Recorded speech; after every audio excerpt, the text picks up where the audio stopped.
Hello viewers, मैं हूं अशफाक अहमद और आप देख रहे हैं education online with Ishfaq Ahmad. आज की हमारी वीडियो टेलीस्कोप के बारे में है। टेली का मकसद होता है कि दूर मतलब फार डिस्टेंस पे, स्कोप मतलब कोई ऐसा इंस्ट्रूमेंट जो कि हम किसी चीज़ को मेजर करने के लिए, विजुअलाइज करने के लिए, देखने के लिए इस्तेमाल कर रहे हैं। तो टेलीस्कोप का मकसद है कोई ऐसा आला, कोई ऐसा इंस्ट्रूमेंट जिसके थ्रू आप बहुत दूर वाली चीज़ों को जो है देख सकें। तो अगर एस्ट्रोनॉमिकल हेवनली ऑब्जेक्ट्स को आप देखने के लिए इस्तेमाल कर रहे हैं तो उसको हम एस्ट्रोनॉमिकल टेलीस्कोप कहते हैं। तो मतलब अगर आसमान में जो चीज़ें हैं, सितारे हैं या फार अवे कोई प्लैनेट्स हैं, उनको देखने के लिए अगर आप कोई इंस्ट्रूमेंट इस्तेमाल करते हैं, that is the telescope, astronomical telescope. ये उसकी सिंपल एक फिगर है, इमेज है जिससे हम जो है चीज़ें देख रहे होते हैं इन द स्काई। जिस तरह से हम ऐसा कह लें कि ईद का चांद हम इसी तरह की टेलीस्कोप से जो है देख रहे होते हैं, जो कि हमें काफ़ी एक्यूरेसी के साथ जो है ना जो ऑब्जेक्ट है वो दिखा रहा होता है। तो असल में हमें इसका पढ़ना है कि किस तरह से हम इसके थ्रू ऑब्जेक्ट को क्लियरली और नज़दीक करके देख सकते हैं।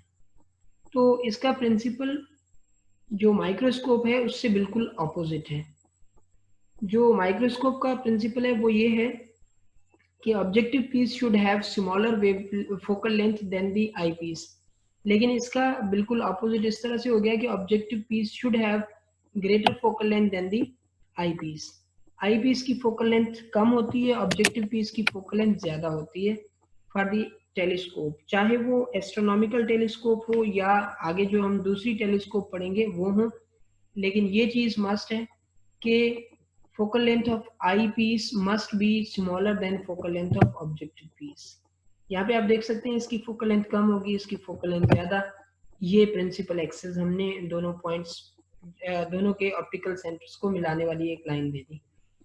और इसमें एक और ख़ास बात ये होती है कि sum of the focal lengths of the both lenses is equal to the separation between the lenses. मतलब जो इनके दरमियान सेपरेशन होती है वो इनकी फोकल लेंथ्स का सम होती है। जिस तरह से आप ये देख सकते हैं कि यहाँ पे हमने ये चीज़ शो कर दी है कि दोनों के दरमियान जो सेपरेशन है वो किसकी इक्वल है, एफ ओ ऑब्जेक्टिव की फोकल लेंथ और एफ ई आई पीस की फोकल लेंथ। अब जैसा कि हमने ये इंस्ट्रूमेंट बनाया है कि एक फार अवे जो चीज़ें हैं उनको देखने के लिए, तो फार अवे जो चीज़ होती है, कोई भी ऑब्जेक्ट होता है, उसमें उस पे से जो रेज आ रही होती हैं वो आ रही होती हैं बिल्कुल पैरेलल टू ईच अदर, एक दूसरे के साथ वो पैरेलल आ रही होती हैं। जब एक दूसरे के साथ पैरेलल आ रही होती हैं तो ये पैरेलल दो रेज हमने कंसिडर की कि किसी भी ऑब्जेक्ट से आ रही हैं, तो जब ये कंबाइन होंगी तो इनकी जो इमेज है वो near to the focal point of the objective piece बनेगी। ये लेट्स से फोकल पॉइंट पे ही बन रही है, थोड़ा सा हमने उसको आगे शो कर दिया है इस वजह से कि हमारे पास डायग्राम जो है एक्चुअल बन रही हो। तो यहाँ पे हमारे पास इमेज बन जाएगी जिसको हमने एच से इंडिकेट कर दिया। अब यहाँ पे ये रेजेस जो हैं दूसरे लेंस में जाएंगे, आई पीस में जाएंगे, वहां से वो रेज जो हैं इस तरह से एक दूसरे से दूर होते जाएंगे कि वो आगे कहीं पे भी कंबाइन नहीं हो सकते। तो अगेन हम कहेंगे कि यहाँ पे इनकी वर्चुअल कॉम्बिनेशन हो सकती है।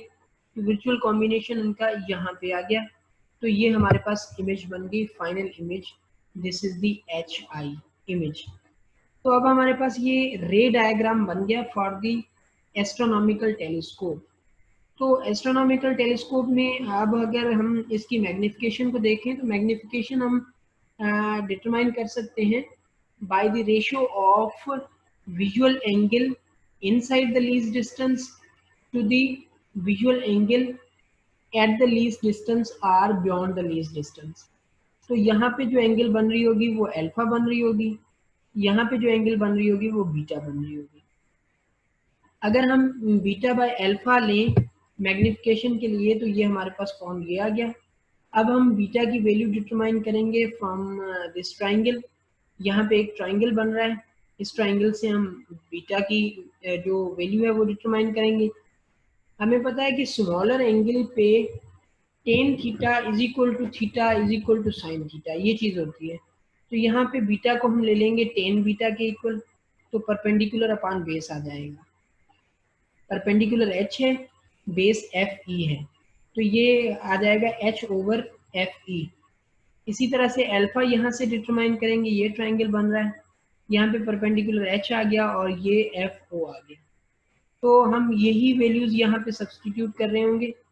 जब हमने यहाँ पे वैल्यू सब्सटीट्यूट किए h over F E divided by h over F O, तो डिवीजन को हमने मल्टीप्लिकेशन में चेंज कर दिया। डिवीजन को मल्टीप्लिकेशन में चेंज करने से हमारे पास इक्वेशन कुछ इस तरह से आ गई। ये हमारे पास इक्वेशन है। देन अगर हम इसको सॉल्व करते हैं तो हमारे पास इक्वेशन आ जाती है F O over F E. So this is the formula to determine the magnification of the astronomical telescope. तो जितनी ऑब्जेक्टिव पीस की फोकल लेंथ ज़्यादा होती जाएगी उतनी उसकी मैग्निफिकेशन ज़्यादा होती जाएगी। जितनी ऑब्जेक्टिव पीस की आई पीस की फोकल लेंथ कम होती जाएगी उतनी मैग्निफिकेशन उसकी बढ़ती जाएगी। सो this is the astronomical telescope which is used to visualize the heavenly objects. For further videos, stay tuned at Education Online with Ishfaq Ahmed.